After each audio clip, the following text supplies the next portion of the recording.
ഉത്തർപ്രദേശിലെ ഹാമിർപൂരിൽ സർക്കാർ സ്പോൺസർ ചെയ്ത സമൂഹ വിവാഹ ചടങ്ങ് ലഘുഭക്ഷണ വിതരണത്തിനിടെ ഉണ്ടായ തിക്കിലും തിരക്കിലും പെട്ട് കലാപഭൂമിയായി. സൗജന്യമായി വിതരണം ചെയ്ത ചിപ്സ് പാക്കറ്റുകളും പലഹാരങ്ങളും കൈക്കലാക്കാൻ അതിഥികൾ കൂട്ടത്തോടെ ഇരച്ചെത്തിയതാണ് കല്യാണവേദിയിൽ സംഘർഷാവസ്ഥ ഉടലെടുത്തത്. പിന്നീട് അതിഥികൾ ചിപ്സിനായി തമ്മിൽ തല്ലുന്ന കാഴ്ചയാണ് കണ്ടത്.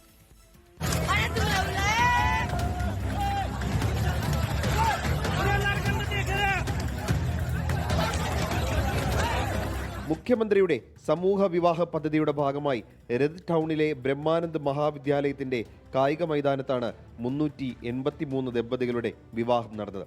ചടങ്ങുകൾ അവസാനിച്ചതിന് പിന്നാലെ ലഘുഭക്ഷണം വിളമ്പിയപ്പോഴാണ് പ്രശ്നങ്ങളുടെ തുടക്കം. ആളുകൾ പലഹാര കൗണ്ടറുകളിലേക്ക് ഓടിക്കയറുകയും ചിപ്സ് പാക്കറ്റുകളും മറ്റും തട്ടിയെടുക്കുകയും ചെയ്തു. ഇതോടെ തിക്കിലും തിരക്കിലും ആളുകൾ പരസ്പരം വീണു.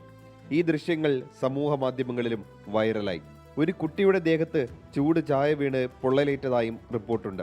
തിരക്ക് നിയന്ത്രിക്കാൻ ഉദ്യോഗസ്ഥർ ആരും സ്ഥലത്തുണ്ടായിരുന്നില്ലെന്ന് ദൃക്സാക്ഷികൾ പറയുന്നു. സാമൂഹികമായി പിന്നാക്കം നിൽക്കുന്ന കുടുംബങ്ങളെ സഹായിക്കുക എന്ന ലക്ഷ്യത്തോടെയാണ് ഇത്തരം സമൂഹ വിവാഹങ്ങൾ സംഘടിപ്പിക്കുന്നത്. എന്നാൽ ഹാമിർപൂരിലെ ഈ സംഭവം പൊതുപരിപാടികളിലെ ആസൂത്രണത്തിലെയും തിരക്ക് നിയന്ത്രണത്തിലെയും പോരായ്മകൾ തുറന്നു കാട്ടുന്നു. 24 ഡൽഹി. ലോകത്തെവിടെയായാലും ഏത് സമയത്തും 24 വാർത്തകളും ഓഗ്മെന്റഡ് റിയാലിറ്റി പാക്കേജുകളും എക്സ്പ്ലെയിനറുകളും വിശദമായി കാണാൻ ഞങ്ങളുടെ യൂട്യൂബ് ചാനൽ നിങ്ങൾക്ക് സബ്സ്ക്രൈബ് ചെയ്യാം.